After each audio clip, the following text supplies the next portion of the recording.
This episode is going to be a quick one. It is part two of digital marketing lingo and how you can speak like a marketer. And these are terms that if you own a business or if you're going to own a business, you want to become comfortable with these terms for so many reasons, for you to be able to manage your own ads, but also later to be able to outsource and have powerful conversations with anyone who is managing your marketing for you. So the part one, if you missed it, it is episode number 4. So go back and take a look at what we call the front end metrics.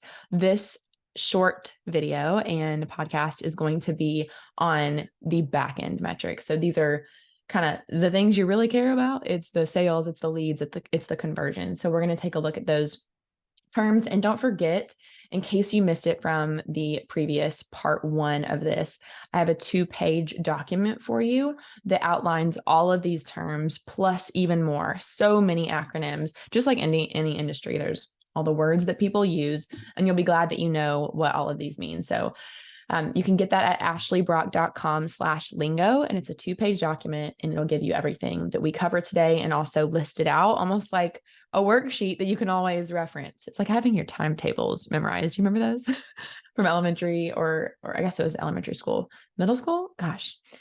Anyway, this is going to be really helpful for you. So you can get it at ashleybrock.com/lingo. All right. So front end metrics are how someone is engaging with your ad on the front end, the first time they're seeing the ad. So that's click-through rate, view rate, the metrics that we looked at in the first part one. Now we're going to talk about conversions and sales and leads and some of the acronyms to remember. So I have my document that I'm sharing with you in front of me. And the first one is conversions. So it's going to be whatever you're ultimately trying to achieve. Calls, lead forms, sales, demos, whatever that action is, that is your conversion. CPA means cost per acquisition, and CPL means cost per lead. Really, even CPS, cost per sale, they all mean the same thing. It's when you're running ads, you take the total cost and divide it by the number of leads or the number of sales that you've had. Cost per acquisition, cost per lead, really the same thing. You're just taking that cost and dividing it by the total number of leads or sales that you've had. The next metric is CVR, conversion rate.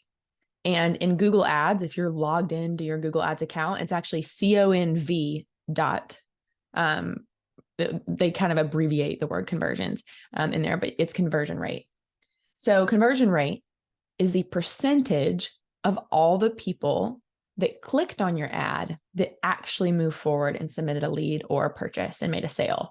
That is conversion rate. It's what percentage of the people that got to your website that actually decided to call you, submit a lead, or make a purchase. So when you're kind of analyzing your ads, you're looking at front end metrics and back end. But you may find that one of your ads doesn't have a super strong click-through rate. When someone sees that ad, maybe other ads get their attention better, but that ad specifically has a really strong conversion rate. Sometimes it's good to weed out the people that aren't interested in your product or service by qualifying or pre-qualifying something in your ad copy, whether that's Google search ads or meta ads, YouTube ads.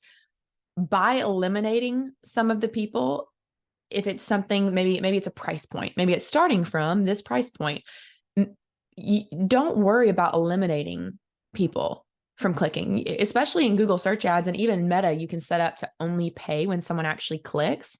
I have some ads running right now for the Marketing Matters Summit, and they're all on a cost per click basis because I don't want to pay just when my ad is served. I only want to pay for those that are clicking. So if you're paying on a cost per click basis, the good thing for you is that you pre-qualifying what someone can expect before they get to your site may actually lead to you attracting a higher quality person and the right people. I'd rather have an ad that has weaker click-through rate, but a higher conversion rate, right? Because what you really want is that sale or that lead or that quality person. So we talked about conversion rate, cost per acquisition or cost per lead, conversions. The next one is ROAS, and it's ROAS. ROAS, and that means return on ad spend. So it means for every dollar that you spend, how many dollars are you getting back? There's a few different stories I have for this one, but for my own program, I range anywhere from a 1 to 6 or 7 to a 1 to 10 or above ROAS, which means for every dollar I'm trading, I'm making 6 back. I'm making 7 back. I'm making 10 back. And there's certain ads that I've ran where it's even stronger than that. And there's some that are even poorer. But when you set your ads up the right way, you're able to see what ads, what audiences are actually resonating and working and generating leads. Now, in my own business, I have one campaign where the cost per lead is $50. That's so high. I mean, for my business, for this specific program, $50 a lead is high. But the percent of people that convert, so the lead to conversion rate, the percentage of people that become a lead that actually do buy and move forward is way higher. So I'm okay paying $50 a lead if those are higher quality people that end up converting. I'd rather have way more of those than $5 cost per leads, but the quality is very low. They're not in a place to invest in learning these skills to grow their business. So ultimately, you're trying to weigh a lot of different things to determine what is performing for you, but you want to look at front end, kind of that middle end, the cost per lead, but also the ultimate sale and what's getting you the most sales. Now, a few other quick metrics I want to mention is for those of you that have a physical store, there's a few things that you kind of have an advantage on by having a physical store. Is as long as you know this data about your business, and if you don't, come on, you can do it. Let's get this data. You need to know this by heart. You need to know what percentage of the people that come in your store buy. So let's pretend that you know that 75% of the people that walk through your doors buy. If you know that your average order value is $100, then you are able to say, okay, if I get 10 people in the door, an average of 7.5 of them are going to buy. My average order value is 100, so that's $750.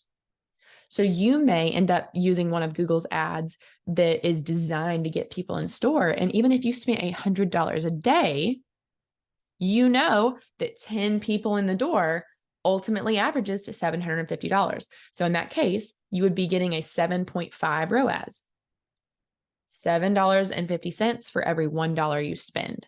So you always, if you own a physical store, need to know what percentage of people that come through the door buy. And if you don't know that, just depending on how much foot traffic you're getting, if you own a boutique, you may only get 20, 30 people a day. Count it, and see what percentage of those people actually buy. Have that number in your back pocket. All right, one other definition I want to share with you that's really important is, there's actually 3 more, sorry. But we're going to talk about first-party data, third-party data, and then SEO. SEO is one of the most commonly misused words. I mean, the sentences I've seen and heard of from small business owners who are like, yeah, my SEO's, well, first of all, it's not plural, but in here, let me explain this to you so you can not be that person and be so confident in how you talk about your SEO. SEO means search engine optimization. Okay, so what does search engine optimization mean? It means how can you get the search engine, Google for the most part, how can you get Google to understand what your website is about and be optimized in a way that you're passing information to the search engine that helps it understand who your website is for, what your website is about. Because if Google doesn't know what your website is about, it can't send you people there. When someone's typing in Google, best chiropractor near me, if you have no content on your website, Google's not going to show your chiropractor business or your landscaping business or your hair salon. They're not going to know. You have to give Google certain signals that says, what is this website about? And great news, that is why SEO is week 1 in the Marketing Matters program, because your website is so important for so many reasons. But the first thing I want you to do is get more people to your website for free. Of course we want that. So that's when we start with SEO. So search engine optimization, there's 2 pieces to SEO. There's the content focused side where it has to do with the actual content and words on your website. And then there's a technical side. And we talk about both of those in the Marketing Matters program in week 1, so that you can make some quick wins to your business as long as you have access to either edit your website or have someone that you know that has access to edit your website. So that's SEO. And then lastly, we're going to end with first-party data and third-party data. So first-party data means your data that you have rightfully acquired on your own, like someone who purchased your product or someone who has submitted a lead to your business. You have acquired that first-party data. It's your data on your customers. Third-party data is when you use someone else's data. So when I go create an ad, like I did yesterday in Meta, and I created a prospecting ad for the Marketing Matters Summit, I targeted an audience that exists, that Facebook has in their platform. Facebook knows our interests and our behaviors and what we're doing. And I know it's creepy, but it's just true. They know every one of our behaviors and they bucket our actions into certain audiences. So I used Facebook's audiences, Facebook's third-party data to target my ads. All right, I hope this part 2 was helpful in just becoming even more confident and understanding all the terms that have to do with marketing for your business and for you to grow. So if you want the 2-page document that outlines all of this and has honestly probably 10 or 15 other keywords in there or acronyms in there that are explained and written out, you can get it at ashleybrock.com/lingo. You will love it. I love giving extra resources just to make your life easier. So I hope that's helpful, and I cannot wait to see you on the next episode.